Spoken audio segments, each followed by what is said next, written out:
இயேசுவிலே பிரியமான பிள்ளைகளே, மனிதன் மிருகமாகலாம், அவன் மனிதனாகலாம், அந்த மனிதன் இறைவனாகலாம். நம்ம எல்லாரையும் கடவுள் அவருடைய சாயலாக படைத்திருக்கிறார். ஒரு மனிதன் பைத்தியமாகலாம், ஒரு மனிதன் இறைவனாகலாம், ஒரு மனிதன் மிருகமாகலாம், ஏன் புனிதனாக கூடாது? என் பார்வையில் நீங்க எல்லாருமே புனிதர்கள் மாதிரி தெரியுறீங்க, புனிதர்கள் மாதிரி தெரியுறீங்க. நீங்களாம் செயின்டா இருக்கிறதுல சந்தோஷமா இல்லையா? சந்தோஷப்படுறவங்க மட்டும் கை தட்டுங்க பார்ப்போம். God, God bless you all.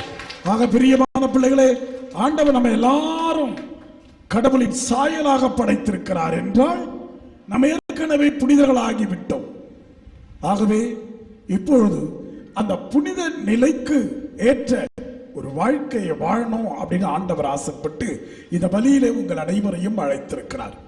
ஆகவே இந்த நல்ல நாளிலே ஆண்டவரிடம் ஜெபிப்போம். இறைவா, உமது சாயலாக படைக்கப்பட்ட என்னால் ஏன் ஒரு நல்ல புனித பரிசுத்த வாழ்க்கை ஓரளவுக்கு just start living a saintly life. Start live for 5%. Leave the 95%. 5%. Let me be a saint. அந்த 5% ஒரு நல்லவளா, ஒரு நல்ல மனுஷனா, மற்றவங்க பாராட்டுற மாதிரி, மற்றவங்க பார்வையில் ஒரு நல்லவனா வாழ்ந்து விட்டு போக இந்த பலியிலே ஆண்டவரிடம் கேட்போம். திருச்சபையில் 365 நாட்களும் 365 புனிதர்களை பற்றி நாம் பேசுகிறோம், விழா கொண்டாடுகிறோம். ஆனால் அதைவிட மேலான புனிதர்கள் வாழ்ந்திருக்கிறார்கள், மறக்கடிக்கப்பட்டிருக்கிறார்கள். இப்பெல்லாம் நானெல்லாம் வாழும் புனிதர், நான் வாழும் புனிதர், இப்ப என்னெல்லாம் யாரும் கொண்டாட மாட்டேன்றாங்க. அது மனசுக்குள்ள வேதனையா தான் இருக்கு. மொபைல் புனிதர் என்று சொல்லலாம், நடமாடும் புனிதர், வாழும் புனிதர், அப்படி நிறைய பேர் உங்கள இருக்கிறீங்க. உங்களுக்கு தெரியாது, எனக்கு தெரியும். இங்க ஒரு 10 பேர் இருக்கிறீங்க, அங்க ஒரு 5 பேர் இருக்கிறீங்க, இங்க ஒரு 4 பேர் இருக்கிறீங்க, இங்க ஒருத்தர் இல்லை. அது மாதிரி புனிதர்கள் அங்கங்க வாழ்ந்துகிட்டு இருக்கிறார்கள், அது யாருக்கு தெரியாது. நம்ம எல்லாரும் புனிதர்களோ இல்லையோ புனிதர்களாக வாழ அழைக்கப்பட்டிருக்கிறோம். It's a call for everyone to live a saintly life because we are created by the image of God. கடவுளுடைய சாயலாக படைக்கப்பட்டதால் நாம் அனைவரும் புனிதர்களாக வாழவும் அழைக்கப்பட்டிருக்கிறோம். உங்க பிள்ளை உங்களை மாதிரி இருக்கணும்னு ஆசைப்படுவீங்களா? வேறு யாரையாவது மாதிரி இருக்கணும்னு ஆசைப்படுவீங்களா? சொல்லுங்க பாப்போம். உங்களுக்கு பிறக்கிற குழந்தை யார மாதிரி இருக்கணும்? சொல்லுங்க. குடும்பத்தில் பிரச்சனை வந்துடும். சொல்லுங்க. உங்களுக்கு பிறக்கிற குழந்தை உங்களை மாதிரி தான் இருக்கணும். நீங்க பிசாசுன்னா அது டபுள் பிசாஸ், நீங்க கோபக்காரின்னா அது பயங்கர கோபக்காரி, நீங்க ஆணவக்காரின்னா அது ஆணவக்காரன். ஆக நீ நல்லா இருந்தா உன் இமேஜா வர உன் குழந்தையும் நல்லாதான். ஆக பிரியமான பிள்ளைகளை, சமுதாயம் கெடுத்துருச்சு அப்படின்னு சமுதாயத்து மேல குறை சொல்லக்கூடாது. உன் புள்ள சொரையிலன்னா, உன் வயிற்றுல பிறந்தது சரியில்லைன்னா உன்னதான் குறை சொல்லுவான்.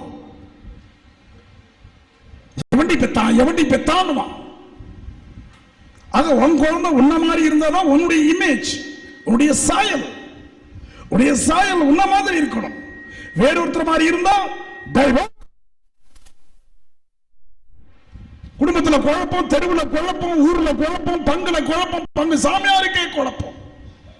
அது வா சாயல்ல இல்லைன்னா இது என்ன, இது அவங்க சித்தப்பா சாயிலே இருக்குன்னாக்க என்ன பண்ணுவேன்? குடும்பம் கலாட்டா. ஆக பிரியமான பிள்ளைகளே, கடவுளும் இதைதான் எதிர்பார்க்கிறார். தன் சாயலாக படைக்கப்பட்ட பிள்ளைகள் தன்னை போலவே இருக்கணும்னு ஆசைப்படுறார். ஆகவேதான் அவர் சாயலிலே படைக்கப்பட்ட நீங்கள் ஒவ்வொருவரும் புனிதர்கள்.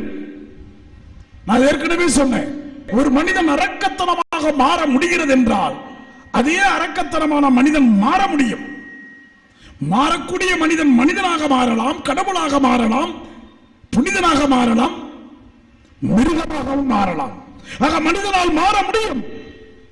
குடிச்சுக்கிட்டே இருந்தாரு 25 வருஷமா, தப்புன்னு குடியை நிப்பாட்டாரு. ஏன்? மாற்றம். அவரால் மாற முடியும். நம்மளால எல்லாமா மாற முடியும். மாறணும் என்ற ஆசை இல்லை. கடவுள் ஒரு வீட்டில் வராரு, அவர் ரொம்ப சோகமா இருக்கிறான் மூஞ்சி. சில பேர் பாரு, சாப்பிட்டாலும் அழுகுறான், நல்லா சாப்பிட்டாலும் அழுகுறோம் இல்லையா, ஜீரணம் ஆகலன்னா ஒரு மாதிரி வயிறு வலிக்கும் போது கண்ணில் தண்ணி வருது இல்ல, மனசுல கஷ்டம் வந்தாலும் அழுகுறோம்ல, யாராவது திட்டினாலும் அழுகுறோம்ல. அப்ப அழுகைக்கு என்னதான் மரியாதை? What is the meaning of tears? For everything you cry. எல்லாத்துக்கும் நீங்க அழுதா அந்த அழுகைக்கு என்ன மரியாதை இருக்கு? ஒரு வீட்டில் ஒரு ஆள் அப்படியே அழுமூஞ்சோட இருந்தாலும் உங்களை மாதிரின்னு வச்சுங்களேன், எதுக்குதான் மூஞ்சி தூக்கி வச்சுக்கிறீங்கன்னு தெரியல. என்ன வேணும்? அப்படி தூக்கி வச்சுக்கிறதுனாலும் அழுகுறதுனாலும் உங்களுக்கு ஏதாவது கிடைக்குதா? கிடைக்காது. யாராவது உங்க மேல பரிதாபப்பட போறாங்களா? கிடையாது. ஒரு அம்மா கிட்ட கேட்டேன், ஏமா கோயில்ல வந்து அழுதுகிட்டே இருக்கிறேன்னா, நீங்க தானே சொன்னீங்க வீட்டில் அழாத, அவன்கிட்ட அழாத, கோயில்ல வந்து அழுன்னு. அதான் அழுதேன். அழுன்னு சொன்னது தப்பா போச்சு. கோயில்ல வந்து அழுன்னு சொன்னது தப்பா போச்சு.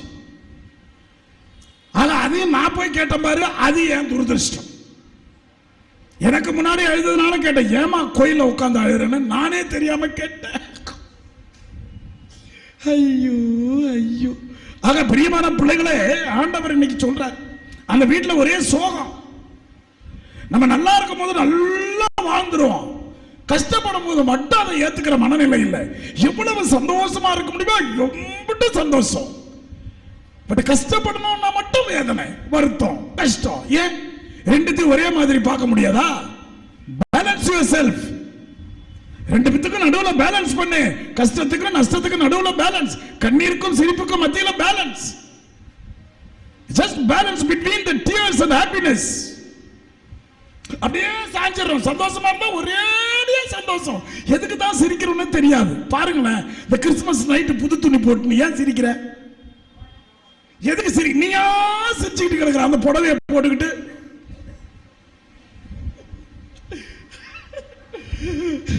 வீட்டுக்காரன் பார்த்தன, ஏ லூசு, பூசி கிளம்பி வா. நீயா சிரிக்கிற? அந்த பூவை வச்சுக்கிட்டேனா ஒரு ரெண்டு நகையை பண்ணுன, என்ன நடக்குதுன்னே தெரியல. நம்மளா சிரிக்கிறோம். அந்த மாதிரி தான் சிரிச்சுக்கிட்டு கிடக்கிறான். அந்த ஆள் சிரிக்காம மூஞ்ச தூக்கி வச்சுக்கிட்டு. ஆண்டவர் கேட்ட, என்ன வேணும்? என்ன கொடுத்தா நீ சிரிப்ப? தங்கம். தங்கம், அப்புறம் வைரம், அரலூசா இருப்பான் பொழுது. அடுத்தது பணம். ஆண்டவர் உடனே பாவம் கோபப்பட்டார். உனக்கு இதுதானே வேணும்? இந்த கையை காட்டுறாரு. இந்த கை, இந்த விரலுக்கு பேர் என்ன? விரலா? எனக்கு தெரியாது விரல்னு. உங்களுக்கு ரொம்ப குசுமுங்க. நீங்க ஒரு விரலை காட்டி இது என்னன்னாக்கா விரல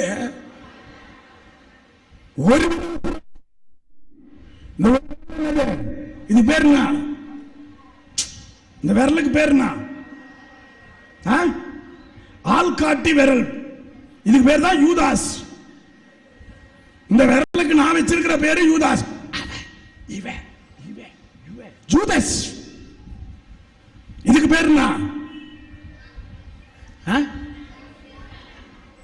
ரொம்ப இங்கிலீஷ்ரா, தம்பிங்கிறான். பேர் என்ன தமிழ்ல? உங்க சைஸ்ல இருக்குது விரல்ன்றான் ஒருத்தன். கட்ட விரல் இல்லையா? இது இருக்கு என்ன பேரு? இந்த விரலுக்கு விரல இல்லையா உங்களுக்கு? ஹேண்டிகேப். இதுக்கு நடுவிரல். Very good. இதுக்கு பேர் என்ன? மோதிர விரல். கல்யாணத்தப்ப போடுறாங்கல்ல மோந்திரம். ஏன் ஏன் இந்த விரல்ல மோந்திரம் போடுறாங்க? இந்த விரல்ல மோந்திரம் போடுறாங்க ஏன்? இந்த லெப்ட்ல தான் போடுவாங்க, இந்த விரல்ல. ஏங்க, இந்த நரம்பு இப்படி போய் இங்க ஹார்ட்ல கனெக்ஷன் கொடுக்குது. அதனால மனைவி நீ எனக்கு நீ எனக்கு உயிராயிரு, என் இதயத்தோடு இணைந்திரு, நீதான் என் இருதயம். அதுக்கு தான் இங்க போடுறாங்க மோந்திரம். என்னைக்குமே இந்த விரல்ல ஒரு மோந்திரம் போட்டு இருக்கிறது நல்லது. அதை அப்படி திருவி விட்டியனா உன் இதயம் இல்லைன்னா குஞ்சு போடும். அது ரொம்ப நல்லது. இந்த மோதிரத்தை போடுறது பெருசு இல்லை, அப்படியே வீங்கிக்கிட்டு வரும். சிலது அப்படியே போட்டிருக்கும், கல்யாணத்தப்போ ஒல்லியா இருந்திருக்கும். இப்ப அப்படியே புஸ்கா மாதிரி ஆயிடுச்சா, பூசணிக்காய் மாதிரி அந்த விரல் அப்படியே வெட்டிச்சுக்கிட்டு வரும். அதை சுத்தி விடணும். அப்பதான் அந்த நரம்பு வேலை செஞ்சு இதயம் நல்ல ஃபங்க்ஷன் ஆகும். எவருமே தெரியாத கையை நீட்டிட வேண்டியது பாடு. ஆக பிரியமான பிள்ளைகளை இதெல்லாம் பாடம் எடுக்கிறதுக்கே பிரசங்க நேரம் சரியா போய். ஆக இந்த விரலை காமிச்சார் கடவுள். காமிச்ச உடனே பீரோ ஃபுல்லா தங்கம் ஆயிடுச்சு. அடப்பாவி, இயேசுநாதர் எங்க வீட்டுக்கு வரக்கூடாதான்னு நினைக்காதீங்க. இப்படி காமிச்சாரு, பீரோல தங்கம். இப்படி காமிச்சாரு, அங்கிருந்த சேரெல்லாம் தங்கம் ஆயிடுச்சு. எல்லாம் தங்கம் ஆயிடுச்சு. ஆனா அவன் சிரிக்கல, அவன் மகிழ்ச்சியா இல்ல. ஏன்? ஏன்? ஏன்னா ஏன்டா அவ்வளவு துக்கமா இருக்குன்னா, வேற என்னடா வேணும்? அந்த விரல வெட்டி கொடுத்துறேன். கடவுள் மயக்கமாயி ஊந்துட்டாராம். பாவி மனுஷன் உன்னை இந்த ஜென்மத்தில் காப்பாற்ற முடியாது. பிரியமான பிள்ளைகளே, ஆசை. புனிதனாகணும்னா என்ன பண்ணணும்? ஒன்னும் பண்ண தேவையில்லை. இல்ல, புனிதர்கள் என்ன செய்து கொண்டிருக்கிறார்கள்? The foremost ministry is to pray for you. அதான் அந்த saints உடைய வேலையே, உனக்கு ஜெபம் பண்றது. உன்னுடைய வேலை அவர்களுக்கு நன்றி, அவ்வளவுதான். ஆக நம்ம எப்படி 365 நாட்களும் 365 saints இருக்கிறாங்க, புனிதர்கள். நிறைய பேர் மறக்கடிக்கப்பட்டிருக்கிறார்கள். நிறைய பேர் நினைக்கிறது இல்ல. நிறைய பேர் புனிதர்களாக ஆக்கப்படல. நிறைய பேர் புனிதர்கள் பட்டியலில் சேர்க்கப்படல. ஆக நம்ம எப்படி புனிதர் ஆவது? அதுக்கு என்ன ஐடியா? ஒரு ஐடியாவும் வேணாம். இங்க ஆண்டவர் அழகா சொன்னார். மத்தேயு 5ஆம் அதிகாரம் 1-12 வரைக்கும் வீட்டில் போய் வாசிங்க. மலைப்பொழிவு இல்லையா? கனிவுடையோர் பேறு பெற்றோர், இரக்கமுடையோர் பேறு பெற்றோர், பசிதாகம் உள்ளோர் பேறு பெற்றோர், ஏழையரின் உள்ளத்தோர் பேறு பெற்றோர், அமைதி ஏற்படுத்துவோர் பேறு பெற்றோர். இவங்க தான் புனிதர்களாக முடியும். இந்த மாதிரி ஒரு வாழ்க்கை நம்ம புனிதர்களா மற்றவர்களை ஆக்கணும்னு அவசியம் கிடையாதுங்க. நம்ம பார்வையை மாற்றிக்கொண்டாலே நாம் புனிதர்கள். நம் பேச்சை மாற்றிக்கொண்டாலே நாம் புனிதர்கள். ஹங்கேரி என்ற ஒரு நாடு, அந்த நாட்டில் எலிசபெத்தின் ஒரு ராணி. அந்த ராணிக்கு ஏழை எளிய மக்கள் மேல ஒரு சின்ன பாசம். நம்ம ஊரு ராணிகளை பத்தி பேசல, நம்ம ஊரு ராணிங்க இல்ல, எலிசபெத் ராணியை பத்தி பேசிக்கிட்டு இருக்க. உடனே பக்கத்துல இருக்குது பாக்குது, ராணி நீ அப்படியா அப்படி. இந்த ராணி அப்படி இல்லை, அதுக்கே ஒண்ணும் இல்லை, அது எப்படி கொடுக்கும்? ஏழை எளிய மக்களுக்கு அந்த அம்மா ஏதாவது செஞ்சுக்கிட்டே இருப்பாங்க. ஒரு நாள் ஒரு தொழில்நுழையாளை கூப்பிட்டு வந்து தன்னுடைய அறைக்குள்ள கூப்பிட்டு போய் தன் பெட்ல படுக்க வச்சு ஒரு ராணி. அதனால தாங்க புனிதர்கள். பெட்ல படுக்க வச்சு அந்த காயத்துக்கெல்லாம் மருந்து போட்டுக்கிறாங்க. இதை அவங்க அத்தையும் மகளும் பார்க்கிறார்கள். என்ன பண்றா இவர்? ரூமுக்குள்ள ஒரு ஆளை கூப்பிட்டு போனாலே, மனுஷனுக்கு அந்த புத்தி தானே இருக்கும். எதுக்கு போனா, ஏன் போனா, எப்படி போனா அதெல்லாம் தெரியாது. இதுக்குதான் சால்ல எல்லா கதவும் திறந்திருக்குன்னு நினைக்கிறேன். ஒரு வீடு கூட பூட்ட மாட்டீங்களா? சால்ல எல்லா வீடும் திறந்திருக்குதுங்க. ஒரு ஸ்கிரீன் தொங்குது, அது கிழிஞ்சு போய் தொங்குது. அது காத்துல இப்படி அசையுது. ரோட்ல யாரு போறா யாரு வரா பார்க்கலாம் தாராளமா.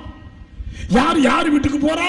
இதுல வேற கஸ்பார் முத்துச்சால் தவிர மற்ற சால்ல யார் வெளியே போறான்னு ஈஸியா பார்க்கலாம். ஏன்னா அவங்க பெரும்பாலும் கதவை திறந்த முடியாது, தூசியெல்லாம் உள்ள வரும். இந்த விக்டோரியா சால்ல, கஸ்பார் சால்ல, அந்த அன்னை தெரேசா சால்ல, இந்த அந்தோனி காலனி பி, அந்த காந்தி நேரு சால்ல, அங்கெல்லாம் ஈஸியா கதவை திறந்து வச்சுட்டு வெளியே உட்காந்துக்கலாம். போறா பாரு வேலைங்க. இப்படி உங்க எப்படிங்க நீங்க செயின்ட் ஆவீங்க? இந்த கண்ணு இருக்க ரொம்ப மோசமானதுங்க, இந்த வாய் இருக்க ரொம்ப மோசம். இதெல்லாம் ஒரு மாதிரி இருக்கிறதுனால தான் நம்மளால புனிதர்களா வாழ முடியல.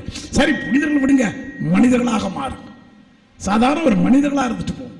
ஒரு நல்ல பையனா, நல்ல மனுஷன்டா, நல்ல பொம்பளடா, நல்ல பையனா, நல்ல இளைஞன்டா, நல்ல வாலிப பெண்ணடா அப்படின்னு ஒருத்தர் 4 பேர் சொல்ற மாதிரி வாழ்ந்துருங்களேன், போதுங்க. அந்த புனித வாழ்க்கை போதும். நீ பெரிய பட்டமெல்லாம் நமக்கு கிடைக்காது. அப்படியே சாக்ரிஸ்டுக்குள்ள இருந்து நான் உடுப்பு போடுறதுக்கு உடுப்பு அங்க போடுங்க, நான் போடுறேன் அப்படின்னு சொன்னாங்க. ஃபாதர், புனிதர்களுக்கு பட்டம் கொடுப்பாங்களா அப்படின்னா, ஆமாடா புனிதர் என்பது ஒரு பட்டம் கொடுப்பாங்கடா, போப்பாண்டவர் கொடுப்பாரு. பட்டம்னா காட்டாடியா? இல்லடா, அது ஒரு அபிஷேகம். அபிஷேகம்னா இதுக்கு மேல நான் என்ன சொல்றது? அவர் பட்டம் உங்க தலையில இருக்க ரவுண்டா. அந்த பசங்க ஏங்க இப்படி வளர்த்து வச்சுக்கிறீங்க? ஆனா பிரியமான பிள்ளைகளே, இப்படிதான் ஒரு பையன் கேட்டானா, புனிதர்கள் என்ன யார் அப்பா கோயிலுக்கு கூப்பிட்டு வந்துக்கிறாரு, தெரியல, நீ வாடா கோயிலுக்கு வாடா பார்க்கலாம். கோயிலுக்கு வந்த உடனே அந்த கோயில் இதிலெல்லாம் நீங்கள் புனிதர்கள் படம் போட்டிருக்கணும், நீங்கள் என்னமோ வரைஞ்சி வச்சுக்கிறீங்க, ஏதோ ஒன்றா நம்பர் கோலம் போட்ட மாதிரி ஏதோ சிலுவை, இதெல்லாம் புனிதர்களுடைய படங்களை போட்டிருக்கணும், வேறு ஏதாவது சாக்ரமெண்ட்ஸ் போட்டிருக்கணும், ஆக எதையோ வரைஞ்சி வச்சிருக்கிறீங்க. அந்த மாதிரி இதை பார்க்குறப்போ உள்ள வந்து பார்க்குறான், அந்த கண்ணாடி மேலே சூரிய ஒளி பட்டு அந்த புனிதர்களுடைய படமெல்லாம் தெளிவாக தெரியுது. அப்ப சொல்றான், புனிதர்கள் என்பவர்கள் கடவுளை பிரதிபலிக்கிறவர்கள். அந்த சூரிய ஒளி பட்டவுடன் அவர்கள் பளிச்சென்று தெரிகிற மாதிரி புனிதர்கள் என்பவர்கள் இறைவனின் அருளால் பளிச்சென்று தெரிகிறவர்கள். ஆக நீயும் ஆண்டவரை பிரதிபலிக்கிறவர்கள். ஆகவே புனிதமான இந்த வாழ்க்கைக்குத்தான் ஆண்டவன் அழைக்கிறார் நம்மை. நம்ம விரும்புகிறோமா இல்லையோ, உனக்கு ஞானஸ்தானம் கொடுத்ததே இதுக்காக தான், புதுநன்மை கொடுத்தது இதுக்காக தான், உறுதி பூசுதல் கன்ஃபர்மேஷன் கொடுத்தது இதுக்காக தான், உனக்கு நோயில் பூசுதல் சாக்ரமெண்ட் சிக் அது கொடுக்க போறதா அதுக்காக தான், நீ நல் மரணம் அடைந்து நல்ல புனிதனாக மாற வேண்டும், இதுக்காக தான் இந்த சாக்ரமெண்ட்ஸ் அருளடையாளங்கள் தரப்படுகிறது. ஆகவே பிரியமான பிள்ளைகளே, இதோ இந்த அருமையான வேளையிலே இயேசுவை நம் பார்வையினால், நம் வாயினால், நம் செயலினால் பிரதிபலித்தாலே, ஓரளவு பிரதிபலித்தாலே, ஓரளவுக்கு மனிதன் என்ற நல்ல மனிதன் என்ற பெயரை வாங்கினாலே நீங்கள் புனிதர்கள் தான். ஆகவே யாராவது நம்மளை பார்த்து பெருமையா பாராட்டுற மாதிரி ஒரு 4 வார்த்தை நல்லதா சொல்லுகிற ஒரு வாழ்க்கையை வாழ்ந்தாலே நாம் புனிதர்கள். அதெல்லாம் விடுங்க, அட்லீஸ்ட் அப்பா அம்மா, உங்க அப்பா அம்மா உங்களை பத்தி நல்லதா பேசுறாங்களா? உங்க அம்மா உன்னை நல்ல பொண்ணுன்னு சொல்லுதா? உங்க அப்பா நல்ல பொண்ணுன்னு சொல்றாங்களா இல்லையா? பிசாசு, பன்னி, நாயி, பேய், பூதம், கருப்பாயி இப்படிதானே திட்டுறாங்க. பொய் சொல்லாம சொல்லு, அப்படிதான் திட்டுறாங்க. அப்ப உலகத்துல உங்க அப்பா அம்மா புனிதர்களா பிசாசுகளா? அதுக்கு வெக்கப்படுது. ஏதாவது தைரியமா சொல்லிட்டு வர புனிதர்கள் தான் சொல்லாது. ஆக பெரிதமான பிள்ளைகளை நீங்க உங்க பிள்ளைய புனிதர்களாகவே பார்க்க தெரியல. உங்க கண்ணுகளுக்கு நீங்க பெற்ற பிள்ளைகள் எருமை மாடுகள், நீங்கள் பெற்ற பிள்ளைகள் பன்னிக்குட்டிகள், நீங்கள் பெற்ற பிள்ளைகள் நாய்க்குட்டிகள், நீங்கள் பெற்ற பிள்ளைகள் பேய்கள், பிசாசுக்கள். உங்களுக்கு கோவம் வரும்போது நீங்க பேசுவீங்க பாரு, ஆக்சுவலி பிசாசு அவன் கிடையாது, நீதான். அந்த கோவம் வர்றதுனால நீ பிசாசு, அந்த வார்த்தையை சொல்றதுனால நீ பிசாசு. ஆனா நீ என்ன பண்ற? அதை போய் பிசாசுன்ற. கோவம் பண்ணும் போது நீங்க கத்துல அதை பண்ணின்ற, உண்மையான பண்ணி நீங்க தான். ஆக பிரியமானவர்களை மாத்தி மாத்தி சொல்லி சொல்லி வாழ்க்கையில் புனிதர்களாக வாழ வேண்டிய, மனிதர்களாக வாழ வேண்டிய இந்த குழந்தைகளை பேய்களாக பன்றிக்குட்டிகளாக மாற்றுகிறவர்கள் பெற்றோர்களே என்று நான் அடித்து சொல்கிறேன். ஆக பிரியமான பிள்ளைகளே, ஒரு மனிதன் நல்லவனாவதும் தீயவனாவதும் அன்னை வளர்க்கையிலே என்று சொல்லுகிறார்கள். ஆக கடவுளுடைய சாயலாக படைக்கப்பட்ட மனிதனாக இருந்தால் வாழ்கிற வாழ்க்கையிலே தர்மத்திலே மனிதர்களாக இருங்கள். நீங்கள் புனிதர்களாக வேண்டும் என்று நான் ஒருபோதும் கேட்க மாட்டேன். மனிதர்களாக, நல்ல மனிதர்களாக வாழுங்கள். கை எடுத்து நெஞ்சில் அப்படி வச்சுங்க பார்ப்போம். புனிதர்கள் ஒரு புனிதமில்ல தூய்மையான ஒரு வாழ்க்கை அவர்கள் வாழ்ந்தார்கள். மனிதர்கள் தான் நம்மை போலவே ஆசை இருந்தது, ஆணவம் இருந்தது, திமிர் இருந்தது, கர்ப்பம் இருந்தது. இருந்தாலும் அவற்றை மாற்றி வாழ்ந்தார்கள். மனித சாயலிலே வாழ்ந்த புனிதர்களாக வாழ்ந்தார்கள். நம்ம அளவிலானவர்கள் பிள்ளைகளே, இப்படியே நாம் இருக்கக்கூடிய அவசியம் இல்லையே. ஒரு நிலை மேலே வாழ ஏன் முடியாது? என் வார்த்தைகளை சுத்தம் பண்ண முடியாதா? என் கண்களை சுத்தப்படுத்திக் கொள்ள முடியாதா? என் வாய்களை சுத்தப்படுத்திக் கொள்ள முடியாதா? என்னுடைய நினைவுகளை சுத்தப்படுத்திக் கொள்ள முடியாதா? என் செயல்களை சுத்தப்படுத்திக் கொள்ள முடியாதா? இது போதுமே ஒரு புனிதனாக மாறுவதற்கு, ஒரு மனிதனாக மாறுவதற்கு இது போதுமே. நான் வாழ்ந்து யாருக்கு என்ன லாபம்? என்னை பற்றி இந்த உலகம் என்ன சொல்லுகிறது? என் சொந்த பிள்ளை, என் கணவன், என் மனைவி, என் உற்றார், உறவினர், நண்பர்கள் என்றாவது ஒரு காது கொடுத்து என்னை பற்றி என்னதான் பேசிக் கொள்ளுகிறார்கள்? நான் வாழ்வதில் அர்த்தம் இருக்கிறதா? நான் இயேசுவை ஆராதிப்பதிலே ஒரு அர்த்தம் இருக்கிறதா? அவரை உண்பதிலே ஒரு அர்த்தம் இருக்கிறதா? அந்த வார்த்தைகளை கேட்பதிலே ஒரு அர்த்தம் இருக்கு? ஒரு அர்த்தமற்ற பாவமற்ற வாழ்க்கையை ஆடுகளும் மாடுகளும் விலங்குகளும் மிருகங்களும் வாழ்கிறது. அது மூலமா நாம் வாழ வேண்டும். புனிதர்களாக வாழலாமே, மனமாற்றத்தோடு வாழலாமே, ஆண்டவரை புகழ கற்றுக்கொள்வார். அவர்கள் செய்கிற ஒவ்வொரு விஷயமும் விண்ணகத்தையும் மன்னகத்தையும் இணைக்கிறார்கள் தங்கள் புகழ்ச்சியினால். நம்முடைய மன்றாட்டுக்களை அவர்கள் ஏறெடுத்து ஜெபிக்கிறார்கள்.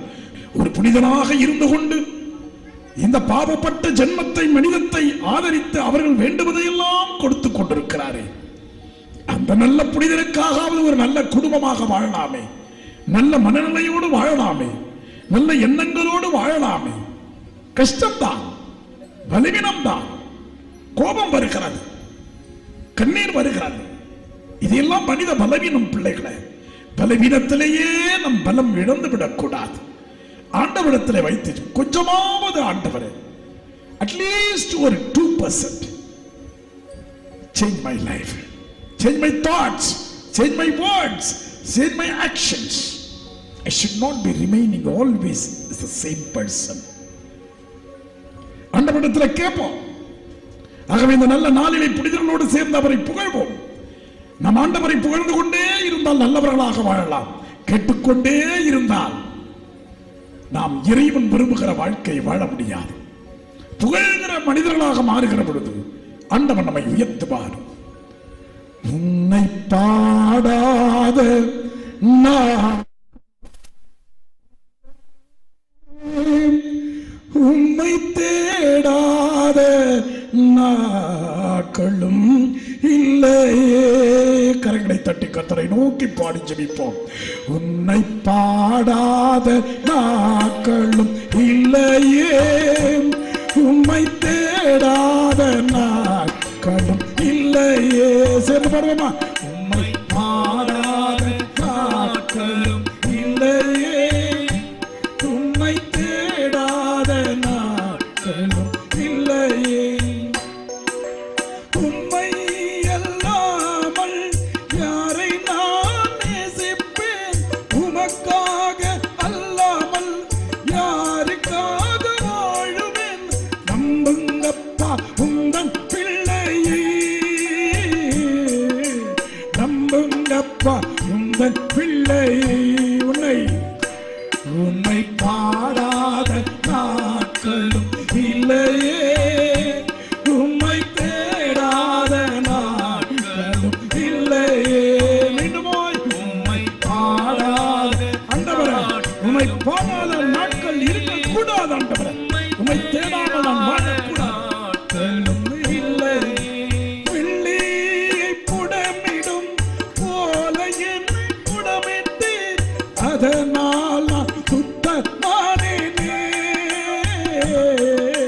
பொன்னாக விளங்க செய்தீரே. உம்மை பாடாத ஒவ்வொரு நாளும் ஆண்டவர் செய்த நன்மைகள், ஆண்டவர் சொல்லுகிற காரியங்கள், ஆண்டவர் பலப்படுத்துகிறார். நன்றி ஆண்டவரே, ஸ்தோத்திரம் ஆண்டவரே, பிரைஸ் தி லார்ட் ஆண்டவரே, ஹல்லேலூயா ஆண்டவரே என்று சொல்லுவோம். உம்மை தேடாத கண்ணீரை எண்ணி நீர் உள்ளங்கையில் வைத்தீரே, ஆறுதலா நீரப்பினீரே. நம்பினேனா இல்ல நாளிலோ, உம்மை பாடாத நாட்களும் இல்லையே, உம்மை தேடாத நாட்களும் இல்லையே. ஆமென். உம்மை பாடாத நாட்களும் இல்லையே, உம்மை தேடாத நாட்களும் இல்லையே. பொருத்தனைகள் நிறைவேற்றி ஸ்தோத்திரங்கள் செலுத்துவேன், ஆராதித்து உம்மை துதிப்பேன். நம்புங்கப்பா உந்தன் பிள்ளையை, உம்மை பாடாத நாட்களும் இல்லையே, உம்மை தேடாத நாட்களும் இல்லையே. ஆமென். உம்மை பாடாத நாட்களும் இல்லையே, உம்மை தேடாத நாட்களும் இல்லையே. மீண்டுமாய்